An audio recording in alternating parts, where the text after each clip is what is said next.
আমি সাহস করে আপনাদেরকে আপনাদের দুঃখ বুঝে আপনাদের মাঝখানে এসেছি। এবার নারায়ণগঞ্জের চনপাড়া একসময় মাদক ব্যবসা, সন্ত্রাস আর চাঁদাবাজির আখড়া হিসেবে কুখ্যাত ছিল এলাকা। রাতের চনপাড়া মানেই ছিল আতঙ্ক। 5 আগস্টের আগের পরিস্থিতি ছিল আরো ভয়াবহ। স্থানীয়রা প্রতিবাদ করলেও কার্যকর কোনো পরিবর্তন ছিল না। কিন্তু এই অন্ধকার বাস্তবতার পরিবর্তন শুরু হয় নারায়ণগঞ্জ জেলা বিএনপির যুগ্ম আহ্বায়ক মুস্তাফিজুর রহমান ভূঁইয়া দীপুর হাত ধরে। স্থানীয়দের সঙ্গে ঘনিষ্ঠ সম্পর্ক আর মাদক ও সন্ত্রাসের বিরুদ্ধে ধারাবাহিক অবস্থানের ফলেই বদলে যেতে থাকে প্রেক্ষাপট। এবার সংসদ নির্বাচনে নারায়ণগঞ্জ 1 আসন থেকে বিএনপির মনোনয়ন পেয়েছেন মুস্তাফিজুর রহমান ভূঁইয়া দীপু। ভিন্নধর্মী সব আয়োজনে এলাকাবাসীর জন্য কাজ করছেন তিনি। 71 সালের পর থেকে আজ পর্যন্ত কোন পলিটিশিয়ান কেউ এসে চনপাড়ায় আপনাদের মাঝখানে কোনো সমাবেশ করে না। কারণ কি জানেন? চনপাড়ার কোনো মানুষকে কোনো পলিটিশিয়ান কখনো তারা আপন করে আপনাদেরকে দেয় না। এই এতদিন পরে আমি সাহস করে আপনাদেরকে আপনাদের দুঃখ বুঝে আপনাদের মাঝখানে এসেছি। এবার আপনাদের দুঃখ শোনার জন্য আমি এসেছি। ইনশাল্লাহ আমি কথা দিয়ে যাই, চনপাড়ার যেই জায়গাটাকে নিয়ে তারা যেই সমস্যাটা করছে, তারা যেই জায়গাটাকে নিয়ে সরকার এতদিন ধরে আটকিয়ে রেখেছে, এই জায়গাটা যাতে আপনারা পান এর জন্য আমি সর্বোচ্চ ইনশাল্লাহ চেষ্টা করব।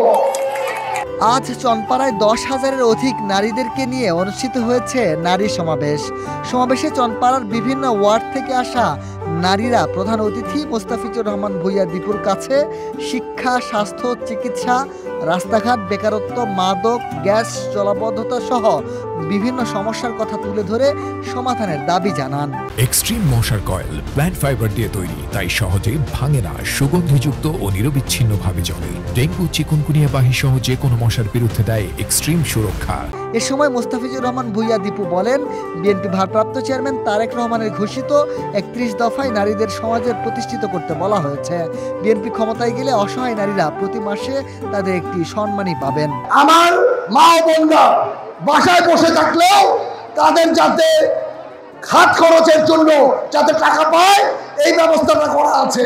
ওইখানে আছে, আপনি যদি বাসায় থাকেনও, আপনি যদি আপনার সংসারও চালান, তাহলে আপনারা বাসায় বসেও অ্যাটলিস্ট 10,000 টাকা করেও পাবেন।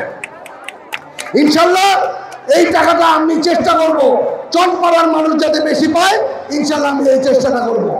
তিনি আরো বলেন, বিগত সরকারের আমলে গ্যাস দেওয়ার কথা বলে কার্যক্রম নিষিদ্ধ আওয়ামী লীগ, যুবলীগ, ছাত্রলীগের সন্ত্রাসীরা টাকা পয়সা লুটপাট করেছে। বিএনপি ক্ষমতায় গেলে বৈধভাবে গ্যাস দেওয়ার ব্যবস্থা করা হবে। যে আপনাদের গ্যাস লাইনের আপনারা টাকা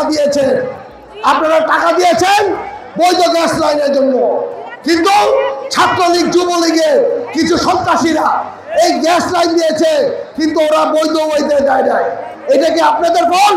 আমি বলবো এটা আপনাদের ফল না, এটা হলো ছাত্রলীগ, যুবলীগের ফল।